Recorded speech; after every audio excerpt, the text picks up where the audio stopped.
Nous allons parler de 5 choses que votre gynécologue veut que vous sachiez, des examens pelviens aux frottis cervicaux en passant par les questions embarrassantes. Nous allons également parler de tous ces produits intéressants vendus au supermarché. Si vous trouvez ce contenu utile, n'hésitez pas à vous abonner à la chaîne. Très bien, commençons. Numéro 1. Les examens pelviens ne doivent pas nécessairement être douloureux, c'est vrai. Je sais que ce n'est pas ce que vos amis vous ont dit. Et je m'en fiche. Elles ont tort. Les examens gynécologiques ne doivent pas nécessairement être douloureux. Cela dit, certaines infections, certaines conditions, certains problèmes peuvent rendre un examen gynécologique plus inconfortable. Mais normalement, un examen gynécologique de routine, juste pour faire un frottis, ne devrait pas être douloureux. Et la raison pour laquelle je pense que c'est important, c'est que parfois, les femmes repoussent le moment de prendre rendez-vous chez leur gynécologue, en particulier pour leur premier rendez-vous, parce qu'elles ont peur que l'examen gynécologique soit terrible. Et cela ne devrait pas être le cas. Si vous êtes nerveuse, si vous avez eu une mauvaise expérience, si quelqu'un vous a dit quelque chose qui vous a inquiété, faites part de vos préoccupations avant l'examen. De cette façon, vous pourrez en discuter avec votre médecin et celui-ci pourra vous expliquer le déroulement de l'examen. Dans la plupart des cas, presque tous les examens gynécologiques peuvent être effectués avec un minimum d'inconfort. Et surtout, ne laissez pas cela vous dissuader de prendre rendez-vous chez votre gynécologue. Deuxièmement, et c'est très important, un examen gynécologique n'est pas synonyme de frottis cervical. Soyons clairs, un examen gynécologique consiste pour le médecin à utiliser un instrument appelé spéculum pour écarter les parois vaginales. Grâce à cet instrument, le médecin peut examiner l'intérieur du vagin et évaluer son état de santé.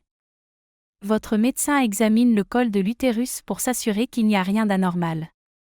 Le col de l'utérus est la partie inférieure et étroite de l'utérus qui est reliée au vagin.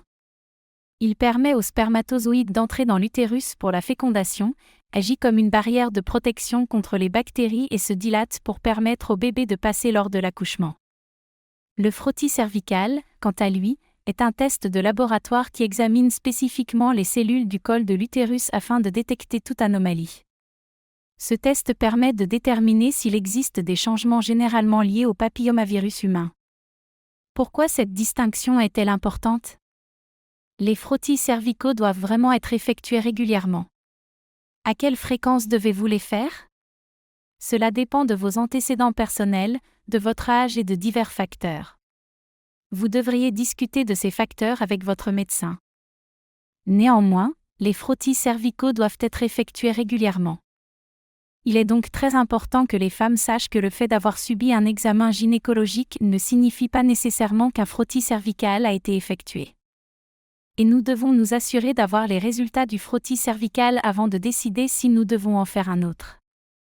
Les frottis cervicaux permettent de rechercher des cellules anormales sur le col de l'utérus, qui peuvent être liées au papillomavirus humain. Normalement, si votre médecin constate une anomalie lors d'un frottis cervical, celle-ci peut être traitée ou simplement surveillée. Elle peut également être corrigée en toute sécurité, soit par votre corps, soit par les moyens dont dispose votre médecin. Mais si elle est ignorée pendant de longues périodes, l'anomalie peut s'aggraver. Et elle peut finalement conduire à un cancer du col de l'utérus. Il est donc extrêmement important de faire régulièrement et dans les délais prévus des frottis cervicaux. Il faut également garder à l'esprit que le fait d'avoir subi un examen gynécologique ne signifie pas nécessairement qu'un frottis cervical a été réalisé. Si vous passez un examen gynécologique, demandez simplement au médecin : allez-vous faire un frottis cervical aujourd'hui ? Cela vous aidera à garder une trace de la date de votre dernier frottis cervical. Cela vous aidera également à garder une trace des résultats et de la date à laquelle vous devez effectuer votre prochain frottis cervical. Numéro 3. Votre médecin se moque que vous vous soyez rasé les jambes ou autre chose. Vraiment, votre médecin s'en moque complètement. Elle ne remarquerait probablement même pas que vous n'avez pas rasé vos jambes, à moins que vous ne le lui disiez. Allons, nous sommes tous très occupés. Ce n'est pas grave. Elle se fiche que vous ayez rasé vos jambes ou non. Elle se fiche également de vos habitudes en matière d'hygiène personnelle. C'est à vous de décider. Cela n'a aucune importance pour votre médecin. Elle ne sera surprise par rien de ce que vous faites. Alors arrêtez de vous excuser de ne pas avoir eu le temps de vous raser les jambes. Je vous promets qu'elle s'en fiche. Tout ce qu'elle veut, c'est que vous veniez à vos rendez-vous quand ils sont prévus, que vous vous sentiez à l'aise pour parler à votre médecin et que vous le laissiez vous examiner si nécessaire. Numéro 4, vous voyez cette allée au supermarché? Vous savez, celle avec tous les produits de toilette et autres articles. Vous regardez cette allée et vous vous demandez, lequel de ces produits me faut-il? Quel savon, quelle lingette, quel tissu, quelle douche vaginale? Laissez-moi vous répondre. Aucun d'entre eux. Débarrassez-vous-en. Arrêtez de les utiliser. Ces produits sont au mieux inutiles et au pire nocifs. À moins que votre produit n'ait été spécifiquement recommandé par votre médecin, arrêtez de l'utiliser. Ces entreprises gagnent des milliards de dong vietnamiens en tirant profit du malaise des femmes vis-à-vis de leur corps normal. Vous n'avez pas besoin de douche vaginale. Vous n'avez pas besoin de savons intimes. Vous n'avez pas besoin de lingettes spéciales. Le vagin est un four auto-nettoyant. Soit c'est normal, soit cela nécessite l'aide d'un médecin. Vous n'avez absolument pas besoin de dépenser votre argent pour ces produits vendus en supermarché. Ces entreprises ne font que gagner de l'argent en vous faisant croire que votre corps ne fonctionne pas correctement. Soit votre corps fonctionne correctement, soit il ne fonctionne pas correctement. Si ce n'est pas le cas, votre médecin peut vous aider. Numéro 5, vous savez cette question, trop intime, qui vous trotte dans la tête lorsque vous vous rendez chez votre médecin?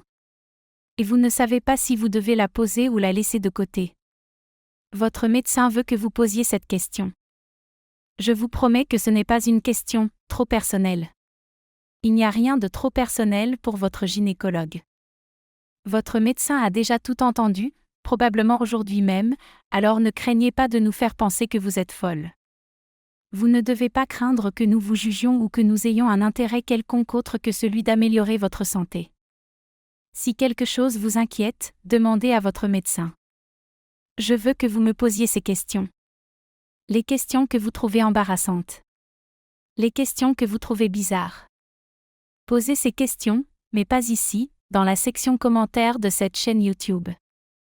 Prenez rendez-vous au cabinet et posez vos questions à votre médecin. Ce sont les questions auxquelles votre gynécologue souhaite répondre. Je dis cela parce que parfois, les femmes ont peur d'aborder certains sujets. On leur a dit que c'était anormal ou bizarre. Ou elles ont reçu un regard étrange de la part d'une amie. Ou Google leur a dit que c'était quelque chose d'étrange. Et elles ont peur de poser la question. Mais votre médecin a vu toutes sortes de choses, tout le temps. Il est formé pour cela. C'est ce que nous voulons que vous abordiez au cabinet. Je veux dire, si vous ne pouvez pas nous poser la question, à qui allez-vous la poser? Votre médecin veut que vous lui posiez la question. Parfois, des femmes me disent qu'elles ont l'impression que leur médecin a ignoré leurs préoccupations, qu'il a été brusque avec elles ou qu'il n'a pas répondu à leurs questions. Et je comprends tout à fait comment cela peut arriver. Parfois, votre médecin ne peut pas tout aborder lors d'une seule visite annuelle. Alors, posez votre question. Si la réponse est simple, elle vous la donnera immédiatement.